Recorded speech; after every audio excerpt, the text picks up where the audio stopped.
Have you ever felt like the harder you try to connect with someone, the further they drift away? You check in, you show up, you give them your best.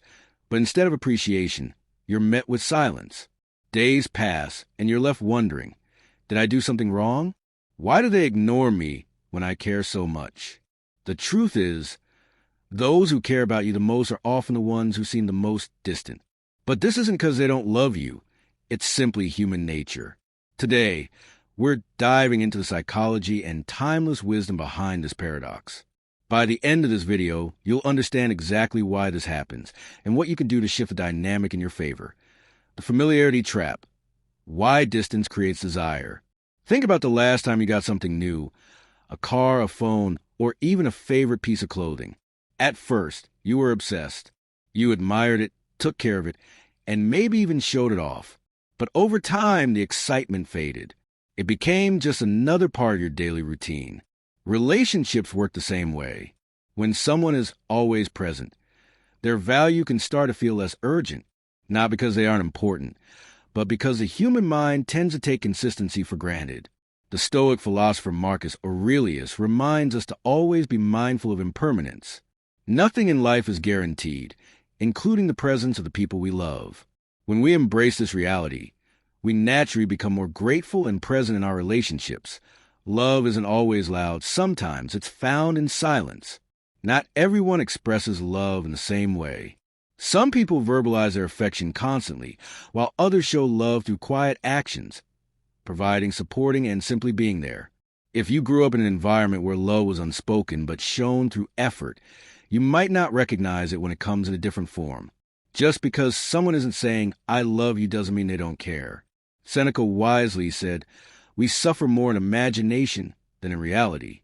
Before assuming someone's distance is a lack of love, consider their background. Their way of expressing affection might just look different from yours. When someone pulls away, it's often a test, not a rejection. Sometimes distance is a subconscious test. When a person pulls away, they may be trying to see how you respond. Do you become anxious? Do you chase them? Or do you remain steady, unaffected by their silence? People often create space to gauge whether your self-worth is dependent on their attention. The key is not to panic. Marcus Aurelius reminds us to dwell on the beauty of life. Instead of fixating on why someone is ignoring you, shift your focus to your own well-being. When you are emotionally grounded, their absence no longer controls your peace. Love that requires constant reassurance isn't secure. If you ever felt the need to constantly prove your love to someone, ask yourself why. True love doesn't demand endless validation. It thrives on trust, not constant reminders. People who need reassurance often fear losing the connection they have. But love that requires repeated confirmation is built on insecurity, not stability. Seneca teaches us that inner strength comes from within, not from external approval. When love is real, actions will always outweigh words. The fear of vulnerability pushes people away.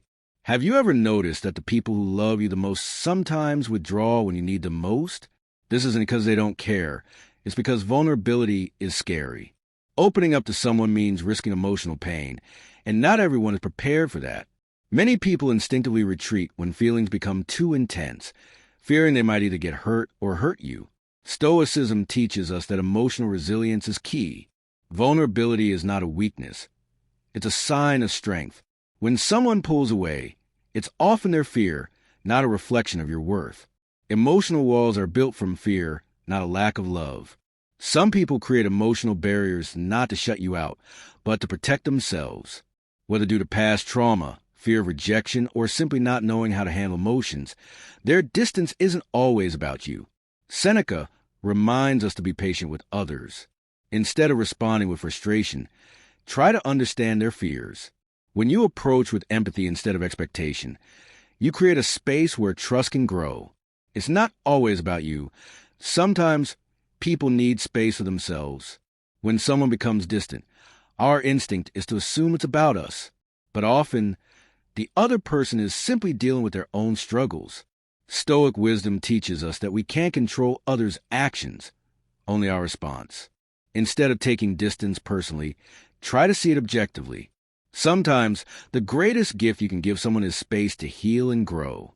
Some love is conditional, and that's okay. Not all love is selfless. Some people only show up when they need something. They care about you, but only when it's convenient for them. This type of love is inherently bad, but recognizing it helps you avoid emotional exhaustion. Seneca reminds us that not all love is unconditional, and that's a reality we must accept. Invest your energy in relationships where love is given freely, not as a transaction. The more you chase, the more they retreat. Have you ever tried to hold on to something too tightly, only to watch it slip through your fingers? Relationships follow the same principle. The more you chase, the more the other person pulls away. Think of a butterfly. If you run after it, it flies away. But if you stay still, it may land on your shoulder. The law of reverse effort teaches us that when we stop chasing, we become more attractive in others' eyes. Instead of seeking validation, focus on yourself. Stoicism teaches that true power lies in self-control. When you cultivate confidence and inner peace, the right people will naturally gravitate toward you. The most important love is the one you give yourself. At the end of the day, the most powerful form of love isn't what you receive from others. It's what you give to yourself. External love is wonderful, but if you don't value yourself first, it will never feel like enough. Marcus Aurelius reminds us that the happiness of your life depends upon the quality of your thoughts. When you love and respect yourself, rejection loses its power. You stop chasing, stop seeking approval, and start living with confidence. Love is complex, but wisdom is simple. Choose peace, choose self-respect, and most importantly, choose yourself. If this video resonated with you, don't forget to like, share, and subscribe to the Stoic Guide for more timeless wisdom.